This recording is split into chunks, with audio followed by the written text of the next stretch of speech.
하나님의 말씀은 출애굽기 27장 1절부터 21절까지의 말씀입니다. 다 함께 한 목소리로 합독하시겠습니다.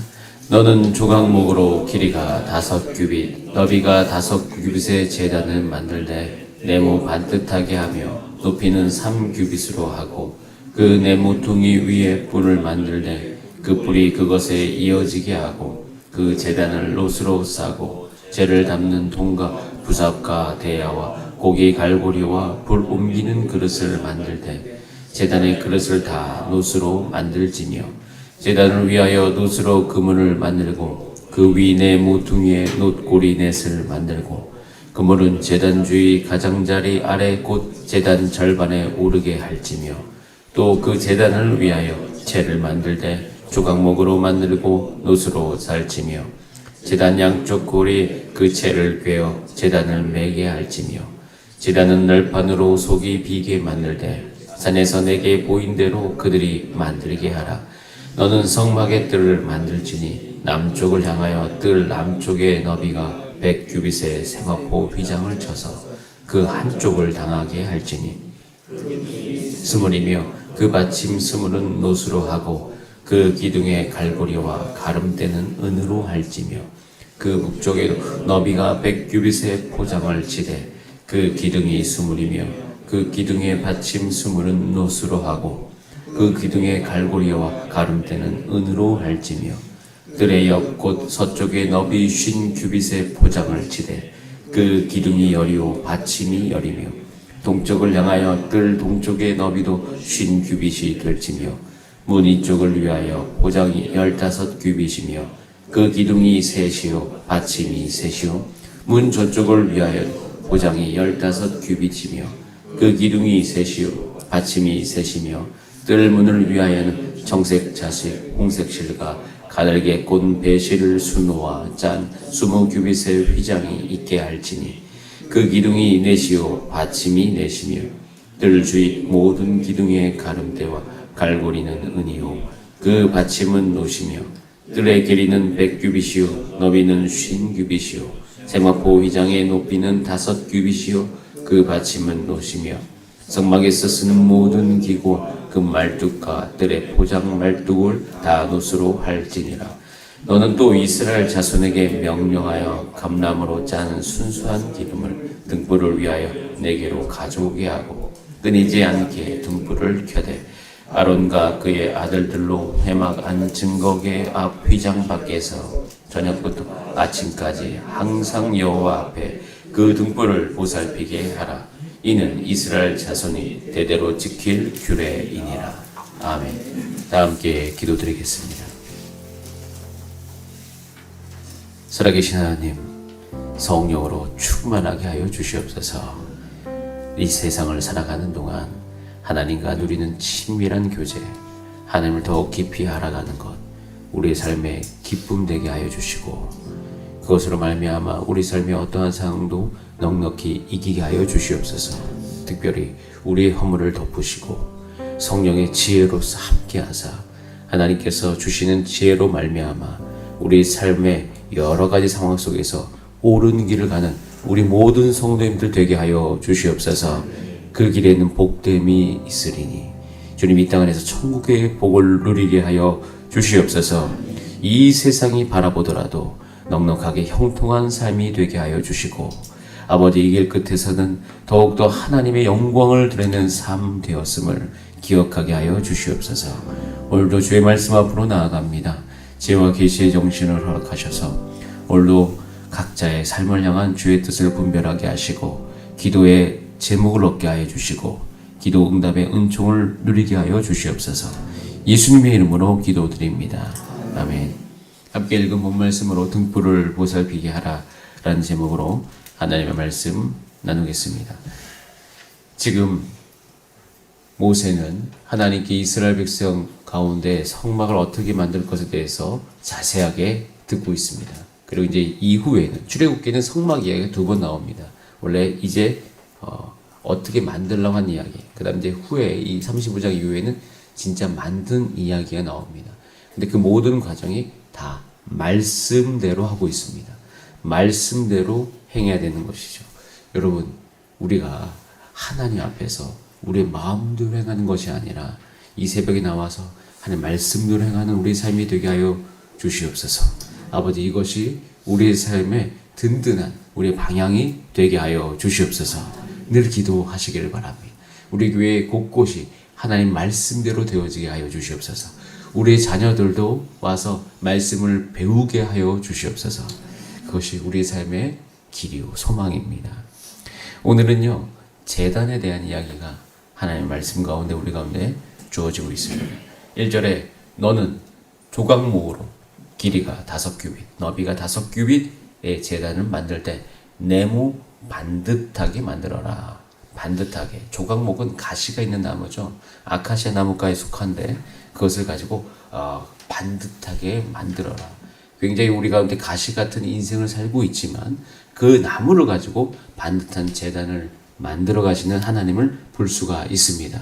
이 의미는 우리의 삶 가운데도 이 제단 앞에 나오는 모든 삶이 우리 가운데 가시가 있는 인생이라 할지라도 하나님께서 반듯하게 만들 것에 대해서 우리 가운데 말씀하고 계시는 것입니다. 여러분의 삶이 주의 말씀 안에 있으면 반듯하게 올바른 길 갈 수 있습니다. 이런 제단은요, 틀이죠. 틀입니다. 제단은 안이 비어 있어요. 텅 비어 있습니다. 가로 세로 2.25m, 높이는 1.35m 되는 그런 것입니다. 번제, 여러분, 하나님 이 번제단, 그러니까 제단이라는 것은 아까도 말씀드렸듯이 반듯하게 살지 못하는 우리를 위해서 제물을 통하여서 우리의 허물을 덮고 하나님 앞에서 온전하게 되어지는 것. 그리고 또 한 가지는 이 짐승으로 여기서 제사를 드릴 때마다 여전히 나의 삶 가운데 하나님의 공의가 집행되고 있음을 기억하는 것. 동시에 우리의 허물을 덮으시는 하나님의 사랑을 기억하기 위함으로 이 제단이 우리 가운데 주어진 것입니다. 여러분, 출애굽기를 잘 읽고요.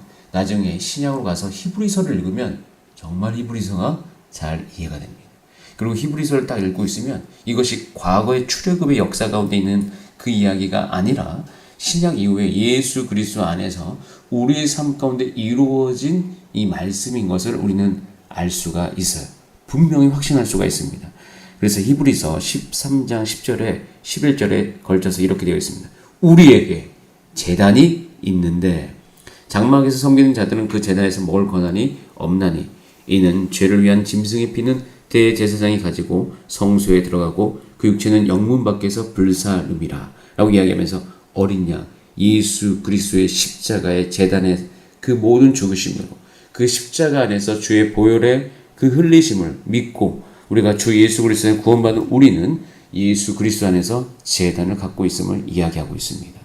여러분, 우리의 삶이 더욱더 주 안에서 온전케 되어지기를 원합니다. 여러분의 어떤 허물이 있는다 할지라도 이 앞으로 가져 나오시는 여러분 되시기를 소원합니다. 그리고 제단 뿔에 대해서 2절부터 나옵니다. 뿔, 그 네 모퉁이, 그러니까 제단이 있고요. 그 네 모퉁이에 뿔이 있습니다. 이 뿔은요, 힘과 권세를 상징하죠. 제단의 뿔은요, 생명을 주는 힘과 권세가 있어요. 과거에도 이 구약 시대도 제단의 뿔을 잡는 사람은 죽음이 면해졌습니다. 그래서 하나님을 나의 구원의 뿔이라고 이야기하는 것이에요. 이 제단에서 흐르는 능력이 있는 거예요. 그래서 아무리 사단이 우리를 와서 고소를 하더라도 우리 삶 가운데 예수 그리스도의 흘리신 피의 능력으로 말미암아 우리는 그 구원의 뿔을 잡고 있기 때문에 우리의 생명을 건들 수 없음을 기억하시기 바랍니다. 여러분 가운데 어떠한 흔들림이 있더라도 여러분의 생명을 건들 수 없습니다. 어제 화를 냈다 할지라도, 어제 싸웠다 할지라도, 어제 내 삶 가운데 분노가 일어날 다 할지라도, 어제 내가 실수를 했다 할지라도 예수 그리스도 안에 있는 생명을 건들 수가 없는 것이에요. 이 새벽에 내가 그런 위기에 있다고 생각하면 우리는 그 구원의 뿔을 붙잡으면 되죠. 누가복음 1장 69절에도 이렇게 이야기합니다. 우리를 위하여 구원의 뿔을 그 종 다윗의 집에서 일으키셨다. 누구의 말씀입니까? 그러니까 누구를 향한 것이에요? 예수 그리스도죠. 그 구원의 뿔이 예수님이다. 여러분, 우리 삶이 오늘 혹시 이 새벽에 막막함이 있다면 기도 가운데 구원의 뿔이 되신 예수님을 붙잡으시길 바랍니다. 주님께서 그 능력으로 함께 하실 것입니다. 그 다음에 제단 그물을 만드는데요. 이 제단 그물에 대한 모양에 대해서 사실 오해가 좀 있습니다. 여러분 나눠드린 그림 있죠? 그래 보면 왼쪽 상단에 제단이 있습니다. 제단에 대한 그림이 상당히 많은데 보통 이제 이렇게 제단이 되는데 첫 번째 그림 양이 올라가 있는 제단 보이시죠? 그 제단에서 틀린 점이 있습니다. 무엇이 틀렸을까요? 뭐 말은 하지 않으셔도 됩니다. 속으로 한번 생각해 보세요. 무엇이 틀렸을까요? 자, 오른쪽 그림하고 비교해 보면 틀린 점이 보입니다. 보면 왼쪽 그림은 그 제단에 그물이 어디에 있죠? 위에 있죠. 원래 그런데 제단은요, 그물이 그렇게 위에 있지 않습니다. 중간에 있어요. 27장 5절에 보면 그물은 제단 주의 가장자리 아래 곧 제단 절반에 오르게 할지니. 그래서 이 제단의 위에하고 이 사이, 그물까지 사이가 68cm예요. 그래서 원래 제단의 진짜 모습은 오른쪽에 있는 그림입니다.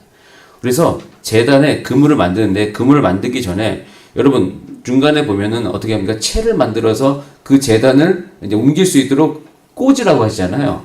그렇잖아요. 그런데 그래서 그걸 메고 다닐 수 있게 하는데 그 채를 제단에다 거는 게 아니라 원래 그물에다 겁니다. 그래서 그물을 이렇게 만들어서 그 채를 걸 수 있는 고리가 바깥으로 나오게 만들고요. 그리고 제단을 어떻게 해요? 그 그물에다 끼우는 것이에요. 이렇게 제단을 만들게 되어 있습니다. 보이시면 이해가 되시죠? 예, 제단은 그렇게 만드는 것이에요. 그래서 제단과 그물의 연결이 통하여서 이 번제단이 만들어지는 것입니다. 8절에 보면 원래 제단은 널판으로 속이 비게 만들고 만들 때 산에서 내게 보인 그대로 만들지니라 라고 이야기하면서 그 뒤에 넘기시면 제단이 이제 어떻게 만들어지는지가 자세하게 볼 수가 있습니다. 그 제단은 원래 이렇게 만드는 것이에요. 고리, 채, 녹굴. 그 위에 있는 것을 그 위에 씌우면서 번제단이 만들어지는 것입니다. 겉과 속이 하나가 되는 거죠. 연결이 되는 것이에요. 여러분 이것은 우리 가운데 중요한 의미를 갖고 있습니다.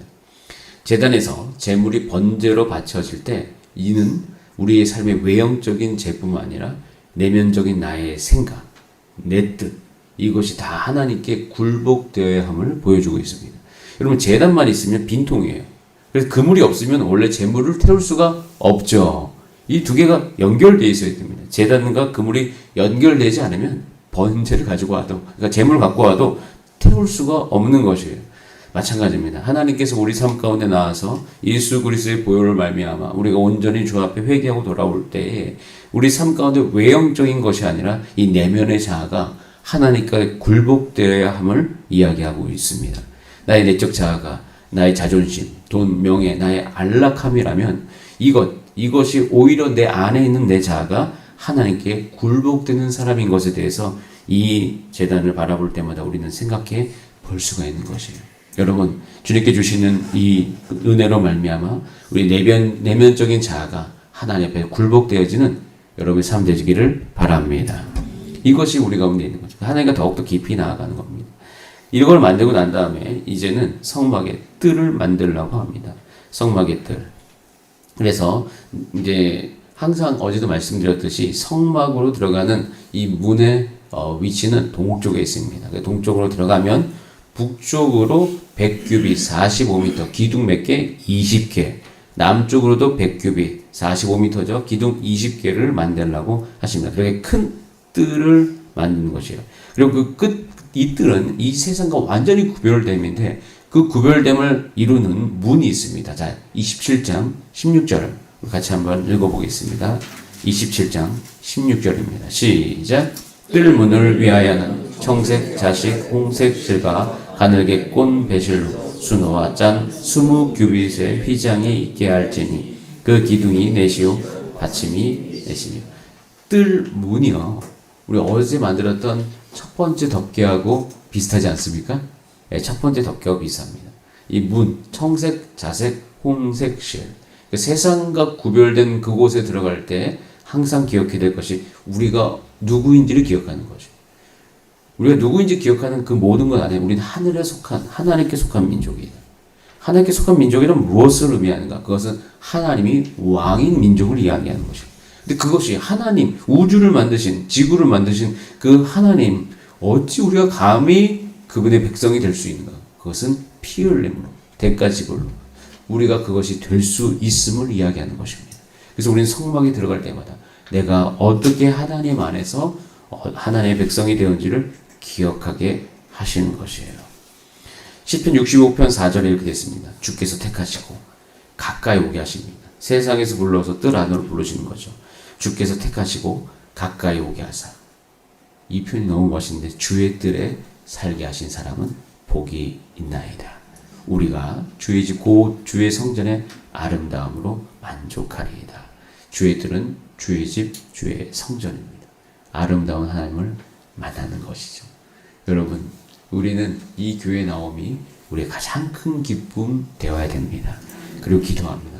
주님, 우리 교회가 우리 성도님으로 말미암아 이 주사랑교회의 나옴이 가장 큰 기쁨 되게 하여 주시옵소서. 만족되게 하여 주시옵소서. 주일은 그런 영광으로 가득 찬 일이 되게 하여 주시옵소서. 시편 90편 12절에 13절에 이르기까지 의인은 종려나무와 같이 번성하며 레바논의 백향목같이 성장하리로다. 의인이 그렇게 성장한대요. 이는 이유가 있어요. 이는 여호와의 집에 심겼음이요. 그의 집에 심겼어요. 그래서 우리 하나님의 뜰 안에서 번성하리로다. 이 모습을 상상하시기 바랍니다. 레바논의 백향목은 정말 아주 거대한 나무이죠. 그와 같이 성장할 것인데, 그 성장한 사람의 특징은 하나님의 뜰 안에서 여호와의 집에 심기었다라고 표현하고 있는 것입니다. 여러분, 이 말은요, 우리 가운데 분명히 이루어졌습니다. 에베소서 4장 12절 13절에 이 모습을 그대로 묘사하고 있어요. 이는 성도를 온전하게 하여, 여러분을 온전하게 하신대요. 봉사일을 하기 위해서 그리스도의 몸을 세우려 하심이라. 그런 다음에 우리가 다 하나님의 아들을 믿는 것과 아는 일에 하나가 되어서 온전한 사람을 이루어 그리스도의 장성한 분량이 충만한 데까지 이른다. 성전들에 거하는 것은 우리의 성장과 우리의 번성을 담보하는 것입니다. 그리고 우리의 모습이 예수 그리스도와 같이 성장하게 될 것을 사모할 수 있습니다. 여러분의 모습이 이 예수 그리스도 안에서 하나님의 교회에 거할 때마다 온전하게 될 것입니다. 여러분이 그리스도의 장성한 분량할 때까지 성장할 것에 대해서 지금 사모하시기를 바랍니다. 여러분의 연세와 상관없이, 나이와 상관없이, 상황과 상관없이 이것은 여러분의 육의 장막을 벗는 그날까지 여러분 안에서 사모되어지는 열정되기를 소원합니다. 그래서 우리는 이 성전에서 우리 삶이 우리의 실제가 되어가는 거죠. 자, 마지막 선막 등불입니다. 21절 말씀을 같이 한번 읽어보겠습니다. 시작. 아론과 그의 아들들로 회막 안 증거의 앞 휘장 밖에서 저녁부터 아침까지 항상 여호와 앞에 그 등불을 보살피게 하라. 이는 이스라엘 자손이 대대로 지킬 규례. 등불을 이야기합니다. 등불은 필요한 것이에요. 제사 진행을 위해서 필요합니다. 그 성막 안에 들어가면 빛이 없어요. 빛이 필요해요. 그래서 등불을 비추라는 거죠. 여러분, 우리의 삶에 빛이 필요합니다. 우리가 분별할 수 있어야죠. 분별할 수 있는 것은 빛이 있을 때 분별이 되어집니다. 우리 눈앞이 깜깜해지면 아무것도 볼 수가 없어요. 이런 막막하다고 생각되어지는 그 순간이 있을 때 빛이 되신 예수 그리스도의 빛이 여러분 삶 가운데 늘 있기를 기도하시길 바랍니다. 이 빛은 필요한 거예요. 그래서 늘 등불을 펴놔야 됩니다. 그래서 이것은 그때 당시 함께 하시는 성령님을 상징하죠. 자, 그런데 왜 꺼질까요? 기름이 모자라면 꺼집니다. 그래서 성막 안의 등대에는 항상 기름을 가득 채워야 되고 떨어졌는지를 확인해야 됩니다. 그리고 심지가 다 타면 꺼져갑니다. 심지가 다 타 들어간다는 것은 결국 이것이 돌보지 않는다는 것이에요. 내가 경계하지 않는, 내 스스로를 경계하지 않고 내가 교만할 수 있다는 것입니다. 또 꺼질 수 있는 이유는 깜빡 졸고 있으면 꺼질 수가 있는 것이에요. 그러면 어두워지고 악취가 나고 열이 식어져 갑니다. 똑같이 우리 삶 가운데 일어날 수 있어요.